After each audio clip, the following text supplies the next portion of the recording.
Metals are elements that lose electrons easily, that are lustrous, reflective, malleable, can be molded into other shapes, and are good conductors of heat and electricity. Metals are crucial to our ways of life. Not only are they part of our structures and technology, but they are important to the manufacturing of nearly all items.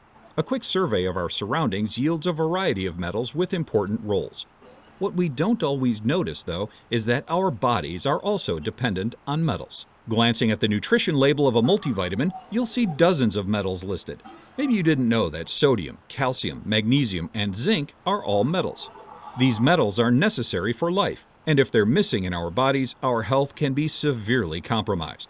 For example, calcium is necessary for healthy bones, and magnesium for metabolism.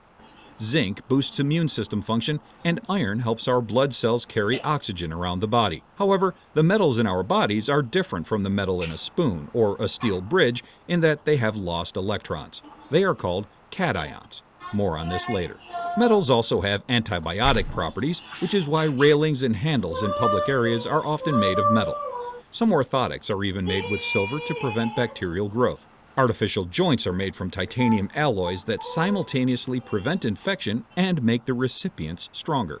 The majority of elements on the periodic table are metals. This periodic table groups elements according to type: metal, blue, nonmetal, yellow, or metalloid, red. All of the metals are grouped together on the left side of the periodic table. Notice that hydrogen is grouped with the metals in the top left corner. Even though it is grouped with the metals, hydrogen is considered to be a nonmetal. Some scientists theorize, however, that there could be metallic hydrogen in the core of the planet Jupiter. Many of a metal's remarkable and useful qualities stem from the way that metal atoms bond with each other, known as metallic bonding. Metallic bonding is how metal atoms interact at the atomic level. It is how metal atoms connect to make larger metal structures. Any sample of metal you see, from the metal in your car to the coins in your pocket, is engaging in metallic bonding. In metallic bonding, metal atoms share their outermost electrons evenly with each other in what is often referred to as a sea of electrons.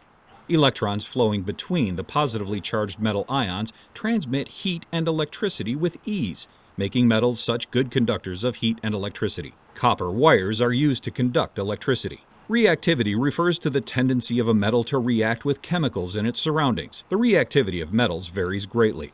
Some metals, such as those in columns 1 and 2 on the periodic table, potassium and sodium are examples, react easily with many different chemicals and are rarely found in their pure elemental form. Both of these metals are usually only found in compounds, bonded to one or more other elements, or as ions, a charged version of their elemental form.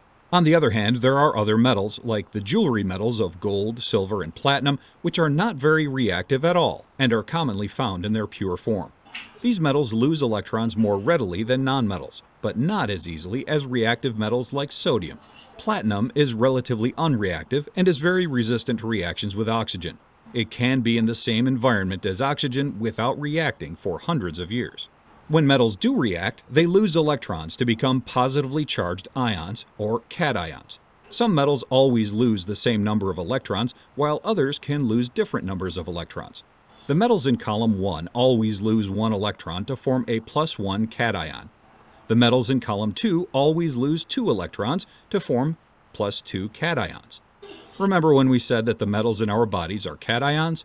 If you look at these two columns, you'll see several of those elements: sodium, magnesium, calcium, and potassium. The metals in columns 3 through 12 are more flexible with the types of cations they can form.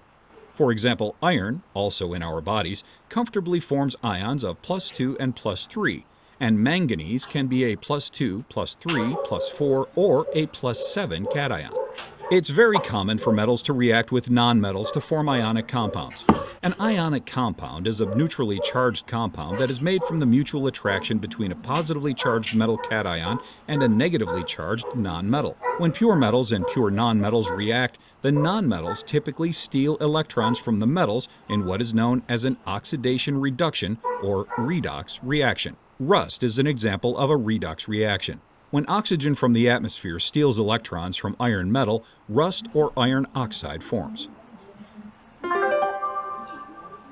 Metals are elements that lose electrons easily, are lustrous, malleable, and are good conductors of heat and electricity. Metals generally have high melting points and are solid at room temperature. Metals bond by sharing electrons in what is known as metallic bonding. Metals are important to humans in a variety of ways. Metals can be used to make tools, build structures, and conduct electricity and heat. Metal ions play different vital roles in the body, and metals have antibiotic properties. Metallic bonding happens when metal atoms share electrons with each other in a sea of electrons. When metals react, they lose electrons to become positively charged ions, or cations. Some metals are extremely reactive and rarely exist in their pure form, like sodium and potassium, while metals like gold and silver are not very reactive and are commonly found in their pure form. Metals commonly react with nonmetals to form ionic compounds. An example of this is rust, oxygen from the atmosphere stealing electrons from iron.